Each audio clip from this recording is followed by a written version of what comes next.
श्री शिवाय नमस्तुभ्यम। हर हर महादेव। गुरुजी पंडित प्रदीप मिश्रा जी के द्वारा झारखंड राज्य के कोठिया देवघर में 7 दिवसीय शिव महापुराण कथा शुरू हो गई है और ये कथा 14 नवंबर से 20 नवंबर तक आस्था चैनल यूट्यूब के माध्यम से देखी जा सकती है।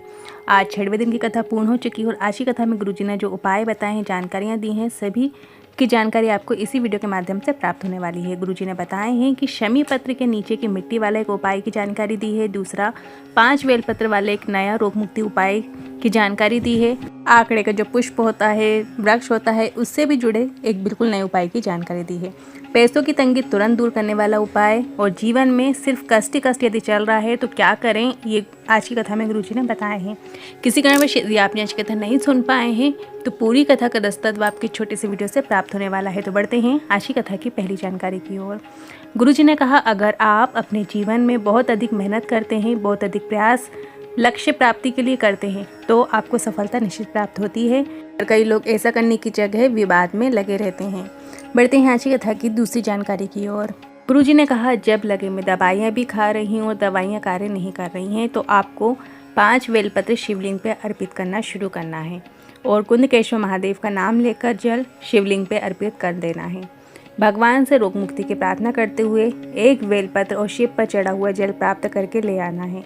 सुबह जल का आचमन करें और शाम को प्रदोष काल के समय बेलपत्र का आचमन कुंदकेश्वर महादेव का नाम लेते हुए करना है। डॉक्टर की दवाइयाँ कार्य करने लगेंगी और रोग मुक्ति निश्चित प्राप्त होगी। ये आज की कथा का गुरुजी का बताया बिल्कुल नया उपाय है जो आप कल के दिन भी कर सकते हैं। 20 नवंबर मार्गशीर्ष मास की अमावस्या की तिथि में भी ये आप उपाय कर सकते हैं और साथ ही आपको डॉक्टर को भी दिखाना है। डॉक्टर जो दवाइयाँ दें वो भी खाना है क्योंकि डॉक्टर भी शिव का ही रूप है। और जब डॉक्टर की दवा और शिव से हुई दुआ साथ होती है तो दवा और दुआ आपके लिए कार्य करेंगी और आपको रोग मुक्ति निश्चित प्राप्त होगी। सिर्फ और सिर्फ आपको क्या करना है, 5 बेलपत्र लेना है। पर ध्यान रखिएगा 5 बेलपत्र कहीं से भी खंडित ना हो, मतलब जैसे हल्की सी टूटी हुई रहती है और इस तरीके की जो बेलपत्र होती है वो शिव पर नहीं चढ़ाई जाती है। तो जब भी आप बेलपत्र शिव जी पर चढ़ाएं तो बेलपत्र को हमेशा चेक कीजिए कि वो कहीं से टूटी तो नहीं है, कहीं से कटी तो नहीं है। इस तरीके से ज़रूर चेक कीजिएगा। जो पीछे का डंठल होता है, जहाँ डंडी होती है, पीछे का भाग होता है, उसे हमेशा तोड़कर उसको अलग कर फिर बेलपत्र अर्पित की जाती है। बहुत सारे लोग अभी भी ये गलतियाँ करते हैं, वैसे के वैसे बेलपत्र चढ़ा देते हैं, डंठल लगा हुआ ही रहता है।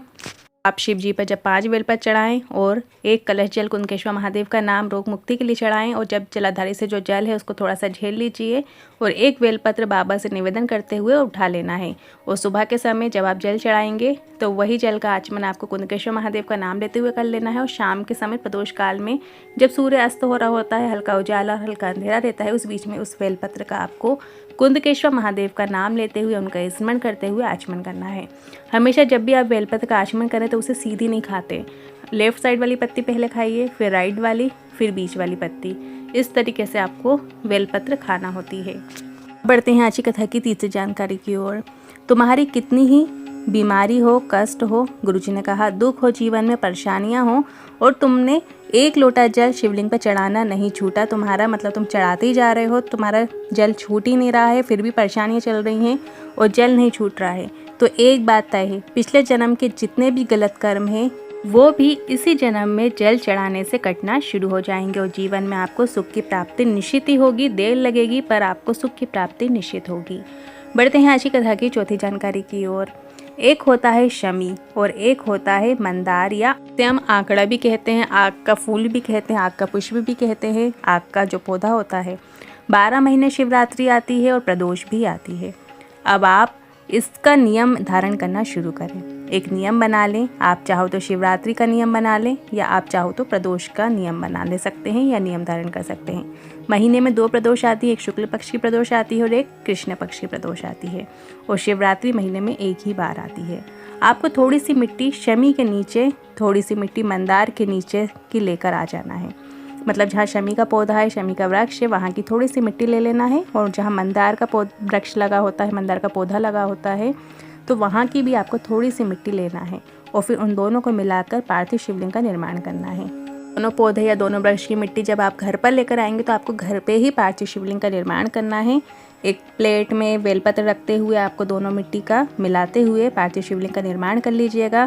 पूजा अर्चना कर लीजिएगा, जैसे भी आपको पूजा अर्चना करनी हो, जल, दूध, पंचामृत, बेलपत्र, फूल, पुष्प, अष्टगंध, चंदन, चावल, धूप, दीप, इस तरीके से आप जैसी पूजन आपसे बन सके वैसी पूजन आप कर लीजिएगा। और 2 घी के दिए आपको लगाना है। गुरुजी ने कहा है कि 2 दिए आपको लगाना है। अब आप शिवरात्रि की जो पूजा करते हैं या प्रदोष में जो पूजा करते हैं, शिव जी को हमेशा गोल बाती का दिया लगता है, तो यहाँ पे आप गोल बाती का प्रयोग भी कर सकते हैं। तो 2 घी के दीपक लगाकर आपको पूजन जैसे करते आए हो वैसे ही करो और उसका फिर विसर्जन कर दो। 5 या 7 शिवरात्रि आपको ये पार्थिव शिवलिंग का निर्माण करके पूजन अर्चन करना है, या फिर आप प्रदोष के दिन शुक्ल पक्ष की प्रदोष ले लो या फिर कृष्ण पक्ष की प्रदोष ले लो, किसी भी प्रदोष में आप ये पार्थिव शिवलिंग बनाइए और 2 घी के दीपक लगाकर पूजन अर्चन कीजिए, अभिषेक कीजिए। गुरुजी ने कहा है कि फिर आपको किसी के सामने भी हाथ नहीं फैलाना पड़ेगा, बाबा हाथ आपका थाम लेंगे। बहुत ही अच्छा उपाय है, ज़रूर करके देखिएगा। आज की कथा में गुरुजी का बताया ये नया और विशेष उपाय है। अब बढ़ते हैं अगली 5वीं जानकारी की ओर। जब व्यक्ति के जीवन में बहुत कष्ट हो, बीमारियां घेर रही हों, जगेश्वर महादेव का मंदिर जो काशी में है, जिसे आप सिद्धपीठ श्री जगेश्वर महादेव टेम्पल वाराणसी काशी नाम से जानते हैं, इस मंदिर में जाकर जगेश्वर महादेव के दर्शन जरूर करना चाहिए। बन सके तो जल भी जरूर अर्पित करना चाहिए। योग लगे तो ज़रूर काशी या वाराणसी आप जाएं, तो यहाँ के दर्शन ज़रूर कीजिएगा। आप स्क्रीन के माध्यम से भी दर्शन कर सकते हैं। अब बढ़ते हैं अगली 6वीं जानकारी की ओर। गुरुजी ने कहा, उपवास करते हैं, भगवान की भक्ति करते हैं, फिर भी जीवन में दुख है, तकलीफ है, कष्ट है, वो बने ही हुए हैं और हट ही नहीं रहे हैं, तो आपको एक सरल और आसान उपाय शुरू करना है। गुरुजी ने कहा है, 1 चावल का दाना शिव पर चढ़ाने का आपको प्रयास करना है। पूर्ण चावल का दाना हो, शिव जी पर ज़रूर आपको 1 चावल का दाना चढ़ाते रहना है।